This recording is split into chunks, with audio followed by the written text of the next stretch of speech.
ఓవైపు మంత్రి అభివృద్ధి కార్యక్రమాల్లో బిజీగా ఉంటే కూతవేటు దూరంలోనే అసమ్మతి నేతల సమావేశం కావడం ప్రాధాన్యత సంతరించుకుంది. మంత్రి కొండా సురేఖ వరంగల్ పట్టణంలోని 41వ డివిజన్లో 2 కోట్ల రూపాయలు విలువ చేసే అభివృద్ధి పనులను ప్రారంభించారు. ఈ కార్యక్రమంలో మేయర్ గుండు సుధారాణి తదితరులు పాల్గొన్నారు.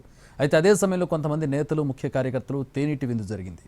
దీనిపై మంత్రి కొండా సురేఖ సీరియస్ అయ్యారు. బలహీనులే బలవంతులు వెంట పడతారన్నారు. చిల్లరగాళ్ల రహస్య మీటింగులను చూసి భయపడేది లేదన్నారు.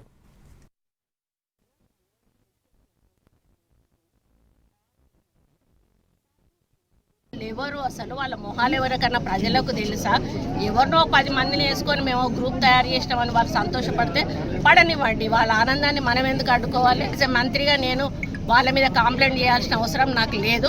అందుకని అట్లాంటి చిల్లర వాళ్ళ కోసం నేను కామెంట్ చేయను. ఎవరు గట్టిగా ఉంటారో వాళ్ళ వెనకనే పడతారు. బలహీనులు అనేటోళ్ళు బలవంతులు వెనకాల పడతారు. దీన్ని బట్టి మీకు అర్థమయ్యేది ఏంటంటే కొండా దంపతులు బలవంతులు. వీళ్ళను ఢీకొనడం మా వల్ల కాదు కాబట్టి వెనకాల గోతులు దొబ్బే కార్యక్రమం చేస్తూ ఉన్నారు. ఆ గోతులు